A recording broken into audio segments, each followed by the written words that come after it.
This channel does not promote any violent, harmful, or illegal activities. All content provided by this channel is meant for an educational purpose only. মুর্শিদাবাদে দ্বিতীয় প্রচার সভায় মমতা বন্দ্যোপাধ্যায় শামশেরগঞ্জের পর জিয়াগঞ্জে বক্তব্য পেশ করছেন তৃণমূল। কালী মন্দিরের সামনে থাকি, 2 মিনিটের পথ।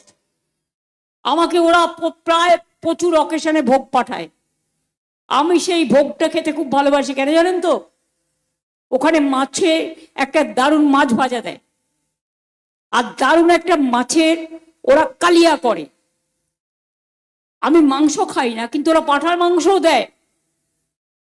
আমি যেদিন মা কালী বাড়ির ভোগ আসে, আমি একটা চাল মুখে দিয়ে ভোগের মাছটা খাবই। আমি গিয়েছিলাম তারাপীঠে ভোগ দিতে, আমার অভিজ্ঞতা বলছি।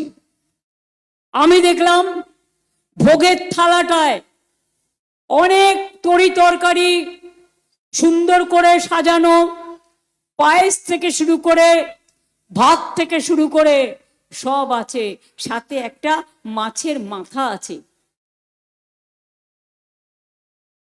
তো বাংলার লোকেরা মাছ খাবে না? মাছে ভাতে বাঙালি মাছ খাবে না, মাংস খাবে না, ডিম খাবে না, তো কি আমার মাথা খাবে না তোমার মাথা খাবে? কি খেয়ে থাকবে?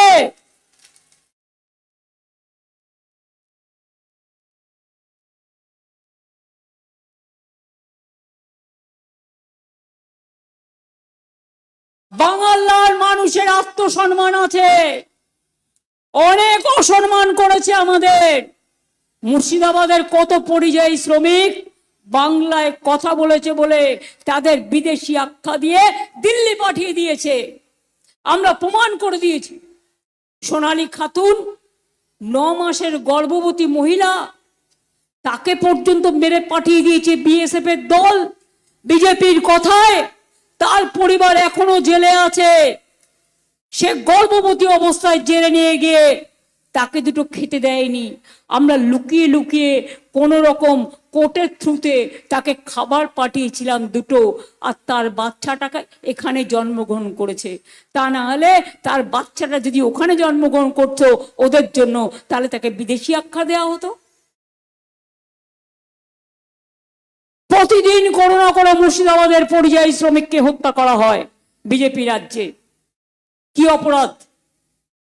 তাদের তোমরা ডেকে নিয়ে যাও। তার কারণ বাংলার পরিযায়ী শ্রমিকদের মেধা আছে, তারা কাজ জানে। তাদের দয়া করে ডেকে নিয়ে যাও না। আমার যদি পরিযায়ী শ্রমিক থাকে 25 লাখ, তোমাদের 1.5 কোটি পরিযায়ী শ্রমিক বাংলায় কাজ করে। আমরা তাদের আপন করে নিই, আর তোমরা আমাদের লোকেদের উপর অত্যাচার করো, মরো। বিজেপি রাজ্যে বাংলা ভাষায় কথা বললে হোটেলে থাকতে দেয় না। আপনি বেড়াতে যাবেন উত্তরাখণ্ডে, হোটেল পাবেন না। দিল্লিতে বেড়াতে যাবেন, বিজেপি রাজ্য, হোটেল দেবে না।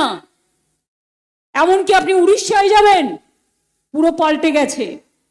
পুরীর মন্দিরে আমরা যাই, ভালোবাসি, যাব, এরা তো চিরকাল থাকবে না। আমি এখনো বিশ্বাস করি এই বিজেপি সরকার দিল্লিকে যেভাবে দেশকে বিক্রি করেছে, নিজেদেরকে বিক্রি করেছে, 26-এই ওদের পতন হবে। আমাদের অধঃপতন হবে না। বাংলা জাগবে, নতুন করে জাগবে, নতুন মোড় আসবে।